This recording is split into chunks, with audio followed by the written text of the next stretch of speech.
We're gonna keep surfing that dune wave. When he Me when he. Okay. Yeah. So again, like a pretty close to finishing the book. Rewatched the movie and stuff last night. One of the things that popped up to me, which I really liked about the universe, is the way that, like, I guess, like how these governing factions are explained, and I think that's super underrated. So it got to me thinking about like other, I guess, fantasy slash sci-fi IPs. So I guess what I'm wondering why is how come we don't often see, I guess, how these like government structures are explained. Like it's something that we don't really see, or like I haven't really seen in, I Mhm. guess, fantasy, especially sci-fi, maybe not as much, but uh, like I think Game of Thrones did it pretty well, where they explain like kind of how this feudal system works. Um, I mean, with the whole Iron Throne and all this stuff like that, and in Dune we have like the Landsraad, which is like, I guess, this legislative body, but we also get to see more so in the book, like how like the Chom company works, which I thought was pretty interesting. Quite convenient how Denis Villeneuve in his giant movie studio left out the whole corporate structure thing. Uh, Ill to be capitalism. Well, I think that's the answer to your question. Is those things don't translate to film. Like, look Yeah. at Star Wars Episode 1, right? Yeah, By far the most ridiculed part of those movies are the politics are done awfully. Mhm. Like, not only are they super fucking racist, but also not interesting. Like, it's by far the worst opening crawl of any Star Wars film. The taxation of trade routes, blah blah blah. Yo, what? What? I'm sorry, who? Like, no one fucking cares. But for me, that stuff is interesting because, again, especially the three of us here, we're the Lords of Lore. We are diving into these deep sort of nooks and crannies of fantasy worlds. The world building is especially important to our enjoyment of fantasy and sci-fi. But I think for a general audience, when you go to the Star Wars movie, you want to see the dudes doing the flips with the laser swords and the guns, right? And the spaceships. You don't really care about the taxation on trade routes in the Outer Rim. Like, that's just not something that's interesting. And I think, I don't think the Game of Thrones structure of governing is that intricate at all. I think it's interesting because, but I think the reason why we don't see it in fantasy in film is because it doesn't sell. I think the reason why you don't see it in fantasy novelization or storytelling is because it's going back to that being inspired by medieval times. It's not that complicated. You got a guy who's in charge and he lives in the big place with all the hard walls, and everybody else sort of pays taxes to that person, and he might answer to even richer guy who lives in a bigger place with bigger walls, and has more people to command. So I think Game of Thrones falls under that medieval fantasy. The interesting parts come in when you're dealing with people from, was it Dorne? Yeah. When those people are a little bit different. They have a different governing system, or this governor is actually not a dick. Oh, he's dead. It doesn't matter. But I feel like the interesting part of Game of Thrones is the characters who are vying for control. The control itself is just like any other monarchy system, I guess. Like the Game of Thrones system is the pure feudal system, and like it's explained well and it's used very interestingly, like with all the different houses. And like you said, in most fantasy setups, it's the feudal system, so there's not much to explain, and it's a little boring to keep explaining.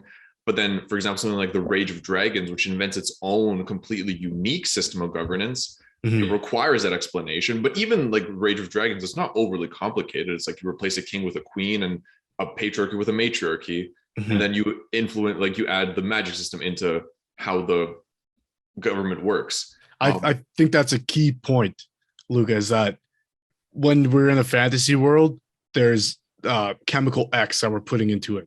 How does the magic system affect the governing system? That's interesting. Yeah. Well, I think the problem Star Wars ran into is that the magic system doesn't at all affect the governing system. It's very similar to how a governing system in the real world might work, but it's in space, and that doesn't innately make it more interesting. If anything, it's like, why the fuck are we bothering with taxations on trade routes? I understand it as like a device to explain the situation we're in, but probably could have done it in a better way than open and crawl. But these hyperspace lanes are being blockaded. Yeah. See, like I kind of like it when it's fleshed out like the way it is in Dune, because the way I see it is like this system just explains as to why, like, I guess, like the society in that universe is the way it is. But I also like it how it's used as like a vehicle for like conflict, I guess. Like yes, there's like this feudal system in Dune, but like I wouldn't really call it a feudal system, because like even though that's what they call it in universe, it's not really. Like, I mean, like you have that legislative body and like I guess this overarching galaxy like corporation thing, which I thought was like pretty interesting, that like that plays such a massive role. And like I kind of like the way it's done in Dune, because it's such like a very like intricate balance of power.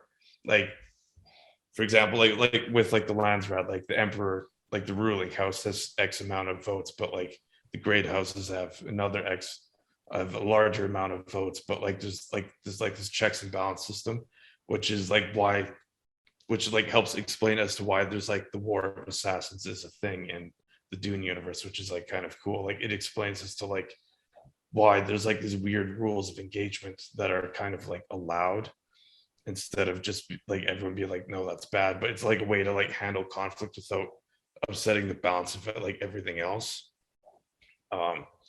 As opposed to like Game of Thrones, which is like, I'll kill everyone and just take over your lands and etc. And like I think that's what kind of helps flesh out like these fantasy worlds and sci-fi worlds as well. I think Star Wars just took a massive L because they just didn't explain like anything.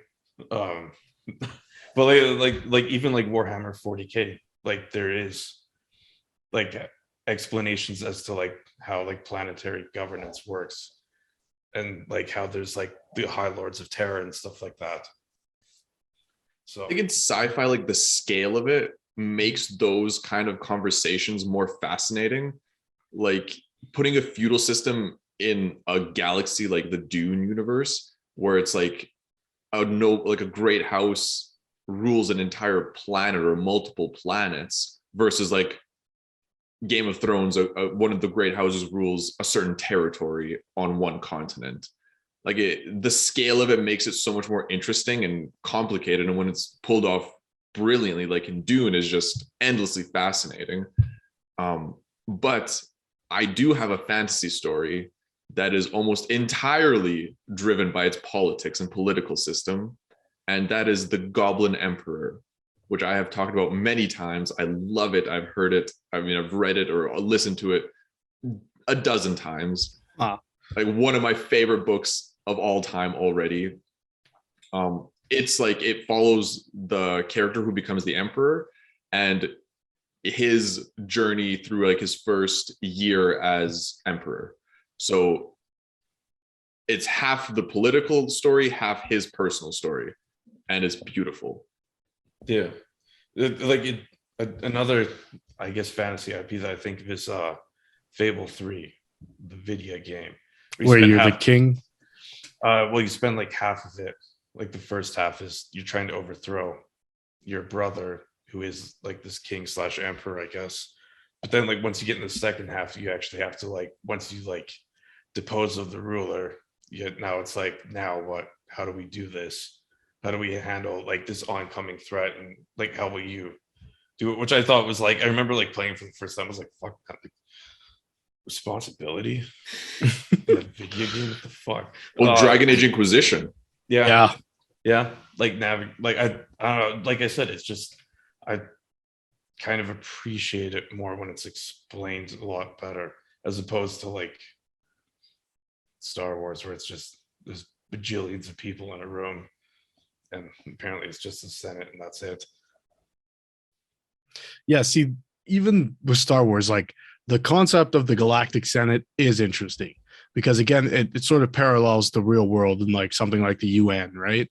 Um, and it seems like a natural progression that if you went from a feudal system and then, with the technological advancements of hyperspace travel or space travel in general, like eventually you have to get to a point where everybody's communicating in a way that serves everybody's best interests where they can be. And I think, as we know, Star Wars being very influenced by Dune, I think the Trade Federation and stuff like that was a way to sort of, Joan.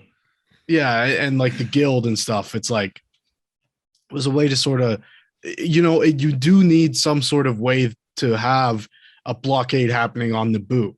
Like it can't just be like we're invaders, because if you're invaders, then we just destroy you and that's it. When there's something at stake, if the Senate openly attacks or deploys soldiers to attack the Trade Federation, when they've only done a blockade, that creates a ripple effect that could destroy the entire Senate. That itself is interesting because you have to work within those confines. But to explain taxation on trade routes is just not. It's just, even if the setup is coming from a place of this eventually will make this more interesting or create some sort of tension, it was not the right way to go about it. And then it hardly gets referenced and we're on to the next thing. The real interest is, by episode 3, the way we see Palpatine influence the Senate and we see his finger has been on all these things that have happened. That's where it becomes interesting, but it wasn't interesting the whole way. And I think that's where it falls short. One that's interesting despite everything I've just said is the system from Naruto, like with the Hokages, or the Kages, I should say. Like their economic and political system doesn't really make sense. Like I know in universe, like they get paid to do ninja stuff, but everybody does ninja stuff. So like you only get paid by like smaller villages who, how do they get paid? By like doing like building bridges, for example, or like harvesting food or whatever the case is. Industrial And war. they need protection from the other ninja places because those are places have been hired to attack them or whatever the case is. It's always weird and it doesn't really matter. But the interesting things that come out is how the leaders react to certain things, or where you can and cannot say something because it jeopardizes your position within that governing system. That's where it becomes interesting. And I feel like that's what Game of Thrones nails, is that it's not really you being the king is not the interesting thing. It's how now everybody reacts to you and the power that you have. Whereas I think in some fantasies, holding the position is sometimes more interesting, right? When you look at like something like Doctor Strange, I'm the Sorcerer Supreme, which grants me different powers and different control over things. That's interesting. But we don't really learn about the hierarchy of the sorcerers in Doctor Strange because that part's not really interesting. And if it becomes relevant, then we would learn about it and it could be interesting. But, I think, again, Luca, going back to what you were saying, when there's a magic system and that, affects the governing system, then that becomes interesting. When we deal with things like the Fey Court and there's just these weird arbitrary rules, like only gnomes can go to this glade where we get our jewels that we use in a certain ceremony to, have our ties with the dwarves that provide our smithing. And these certain things have to be in place. And these people have to have positions of power, because if any of these things fall short, the entire magic and governing system crumbles. And that's where stories become interesting, because you create that governing and magical system, and then you take one of the elements out, and now that's the problem the story's about. But I feel like when you just have a magical world, you go, here's a governing system. It's like, okay, okay, like cool. And so I feel like that's why a lot of fantasies feel generic and like there's a king and he has guards, and it's like, okay, cool. Yeah. Well, where's the story here? And that's the interesting part. Yeah. I guess another fantasy universe that also comes to mind would be The Witcher, especially with the books, with like the early wars between the North and Nilfgaard.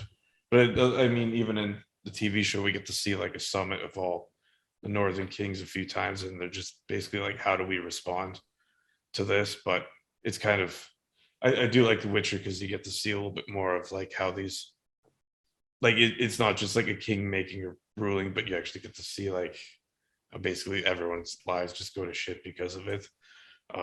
And like it immensely affect the context of like the setting, especially with like The Witcher 3, like when you're in the territory of Velen, which is just basically this no man's land, which is just this swampy, shitty hellscape that people are trying to farm in. But yeah, I guess number one lesson would be hit maxes and avoid taxes. Oh my god. Ugh. Speaking of political systems and governance systems intertwined with magic, I can't help but mention Malazan again, which just does this like masterfully, honestly, beautifully. And another phenomenal one is the Stormlight Archives by Brandon Sanderson. He introduces a number of very interesting political systems in the various countries that are in the world. And all of them, I mean, almost all of them have something to do with some kind of magic, because their currency has to do with magic in the Stormlight Archives. With like the storms that happen, they like charge gems with essentially power that's used to make other things or create things spontaneously. It's like a system that's integrated into every aspect of life. And he has a lot of very interesting systems of governance that are either directly related to the magic or have some kind of response to the magic system. So they are out there, like, especially modern fantasy has been doing a very good job of taking that vanilla feudal sort of setup and then giving it something to elevate it. Yeah. And I think like you mentioned before, like the Burning and Rage of Dragons and stuff, it's different enough where it still comes from that same system, but the slight changes because of the world they live in make it more interesting. Give individuals within that feudal system more power because they not only are a substantial part of the governing system, but also the magic system. Well, there's a great example out of the Raven Shadow trilogy with the Alpiran Empire, and their emperor has like the innate ability to recognize somebody's future potential. And that's how they choose the next emperor or empress, is by naming somebody, a random citizen, the Hope, and they will become the next leader of the nation. But like the emperor can only see that somebody has some kind of potential to be great, but not in which way. So like I thought that was just like such an interesting Hope like, killer. I love it. Well, I'm so glad you're enjoying that series. That's how we get Will's fire escape. yeah. Oh, great, the terrifying, terrible way. Yeah. Oh, I just wanted to mention this. The more interesting political part about episode 1 of Star Wars is that the Naboo people elect a queen who's underage. That's infinitely more interesting than the trade taxation routes. Like why the fuck did they do that? They never explained. They elect a 14-year-old to rule their land. Yeah. No, fucking, it's weird. And then that individual is not even the representative to the Senate. Yeah, it's more of like a head of state. Yeah, it's like a figurehead who has complete power. It's like, what the fuck? I don't know. But maybe the Naboo people, like, what would be interesting is if on Naboo, that planet specifically, and the people who were born there, I don't get Nabiri maybe, or maybe that's the last name. Anyways, if they reach maximum, what's the word? Composure levels at the age of 14. If that's like made a reference, and it's like, oh, then that would make sense why they elect this person. But right now, and I just said I like arbitrary governing rules. This is one that like doesn't fall in line with the rest of the galaxy. This is like a weird thing. It's like, and it's never explained. It's like super strange. Yeah. Can you imagine if I got elected at 14? That's even bigger fire escape. Yeah. Oh God. Oh, I can't imagine that. It'll keep me up at night. But again, and also, I guess more onto that point is it's an election, but it's also a monarch at the same time. You elect the queen. Yeah. Which is cool. Just strange. vote for you. Yeah, Oh, the my queen. guard man just pulls out. It's like it's January 6th. I didn't vote for you. Oh my god. Yeah, all the Sith Lords show up at the Naboo Palace on January 6th. Anyways. Oh. So has that put an end to your wondering, Will? Yeah, definitely. Nice. Definitely. Well then, yeah, we'll wrap up the show. That was fun. I am powering my way through Dune. I have had a lot going on, so I just got to book 2, I think. Luca, where are you at? I'm behind you. I've been